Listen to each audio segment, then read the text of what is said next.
Assalamualaikum warahmatullahi wabarakatuh.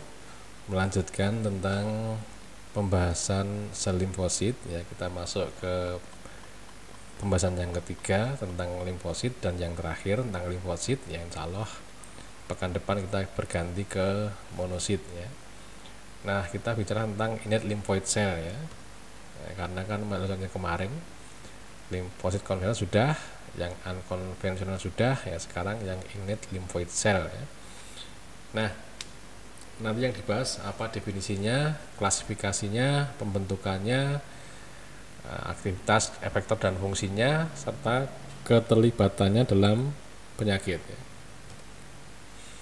Nah, definisinya itu ya, innate lymphoid cell itu adalah sel limfoid ya, golongan limfoid yang tidak mengekspresikan reseptor yang diatur ulang ya. Kalau di sel T konvensional kan reseptornya bisa diatur ulang ya, dan memiliki fungsi efektor dan pengaturan penting dalam imunitas bawaan dan pembentukan ulang jaringan ya.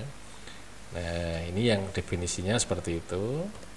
Nanti kita lihat klasifikasinya ya, paling tidak ada 5 golongan, walaupun kalau kita secara garis besar itu sebenarnya hanya ada 2, yaitu innate lymphoid cell yang bersifat sitotoksik dan innate lymphoid cell yang bersifat non sitotoksik.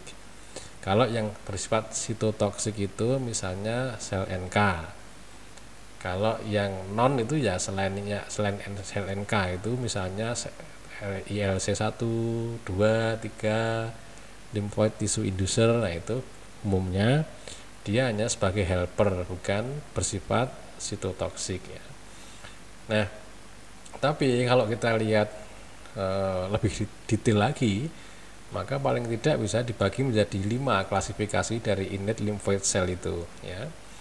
Yaitu yang pertama sel NK, yang kedua adalah innate lymphoid cell golongan 1 atau tipe 1 ya. Ini ada 2 jenis, yaitu ILC1 CD127 negatif dan ILC1 CD127 positif ya.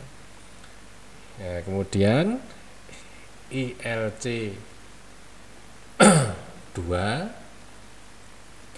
kemudian ILC 3 ya. ILC 3 itu ada 2, yang NCR positif dan yang NCR negatif. NCR natural cytotoxicitas reseptor ya, natural cytotoxic reseptor ya.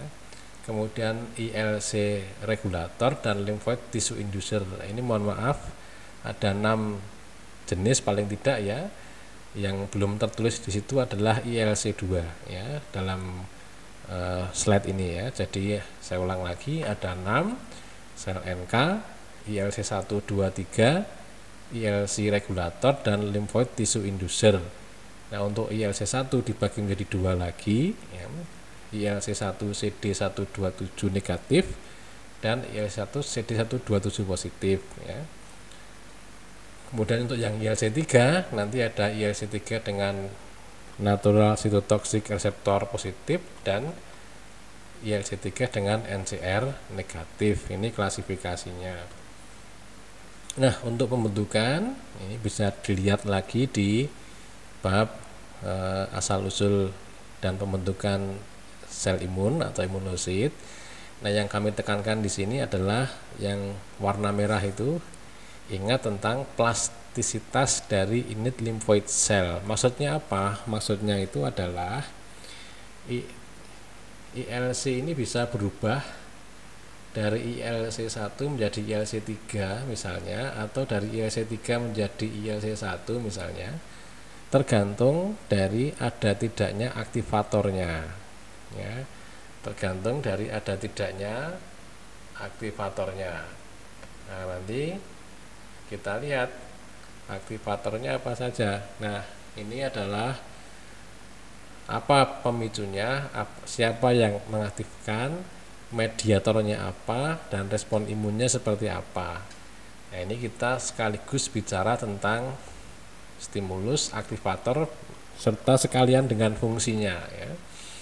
Nah, ini kategori jenis selnya, misalnya kategori sel NK dan ILC1. Stimulusnya siapa? Ya, NK dan ILC1 ini akan aktif kalau ada patogen intrasel atau ada tumor ya. Karena ini akan dikeluarkan interleukin 12, interleukin 15 dan interleukin 18 ya, yang interleukin ini nanti akan mengaktifkan sel NK dan ILC1 ya, akan membentuk sel NK dan sel ILC1. Nah, kalau ini sudah teraktifkan, maka sel NK dan ILC ini bisa mengeluarkan mediator. Mediatornya apa? Porforin, granzim, dan interferon gamma. Kalau porforin nanti bikin lubang di membran sel, kalau granzim masuk dan mengaktifkan apoptosis atau kematian sel, interferon gamma nanti dia akan merangsang makrofag untuk meningkatkan aktivitas dari makrofag sehingga terjadilah respon imun tipe 1 atau untuk mengeliminasi patogen intrasel dan tumor. Kemudian ILC2 kapan terbentuk? Ya, terbentuk itu kalau ada patogen ekstrasel yang besar, misalnya cacing, itu kan patogennya ekstrasel tapi besar. Dan kalau ada alergen ya, siapa yang mengaktifkan? Kalau ada ini stimulus ini nanti kan ada dibentuk interleukin 2, 4, 25, 33 ya, timik TSLP itu timik stromal limfopoietin ya, interleukin 9 dan TL1A. Nah, kalau ada ini maka ini akan terbentuk dan aktif ya ILC2-nya.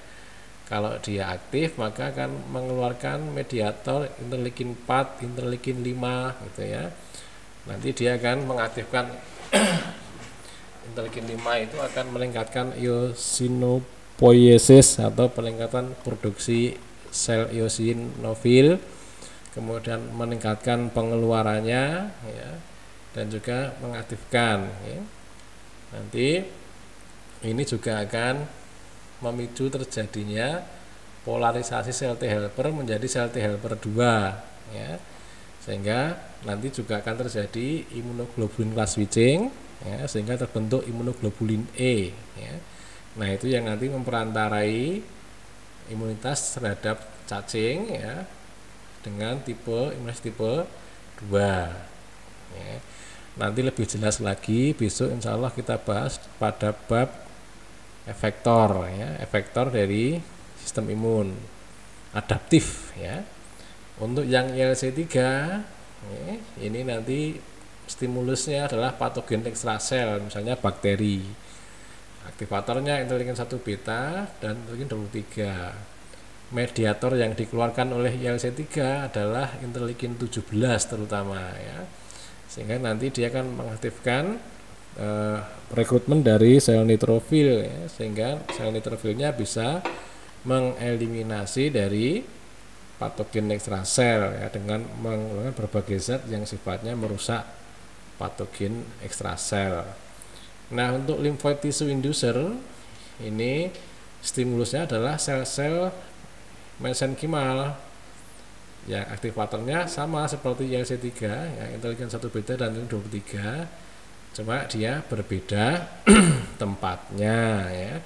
Mediatornya adalah nanti ini RANK, limfotoksin, TNF alpha, interleukin 17, interleukin 22, dan fungsi dari lymphoid tissue inducer itu adalah pembentukan organ limfoid ya.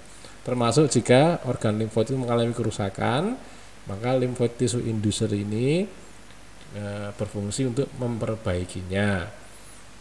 Nah, ada lagi ILC regulator, kita belum tahu stimulus dan aktivatornya ya.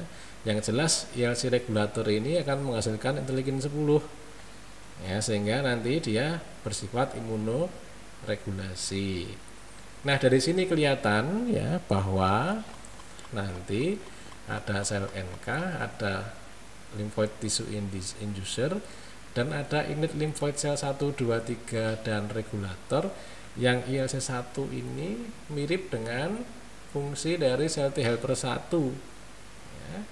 ILC2 juga mirip dengan fungsi sel T helper 2. ILC3 mirip dengan fungsi dari T helper 17. ILC-REG seperti sel T regulator. Jadi kalau ILC3 mirip sel T helper 17, kalau ILC regulator mirip dengan sel T regulator. Ini mirip mengingatkan kita pada pembahasan video yang kemarin juga tentang invarian NKT cell ya, yang ada NKT1, 2, 17 dan 10 kemarin ya. Nah, itu mirip-mirip seperti ini ya pembagiannya. Nah, kita bahas lagi untuk sel NK. Jadi sel NK itu bisa ditemukan di sumsum tulang, ya, di darah, di hati, di timus, juga di lien, ya. Serta ditemukan juga di mukosa seperti mukosa saluran nafas, saluran cerna dan saluran reproduktif, ya. Nah, sel NK memang berperan dalam melawan infeksi, menghasilkan tumor, menekan sistem imun, ya. Nah, nanti terutama kalau pada pasien yang mengalami kehamilan, ya, karena dia bisa mempengaruhi remodeling dari arteri spiralis dan pembentukan desidual.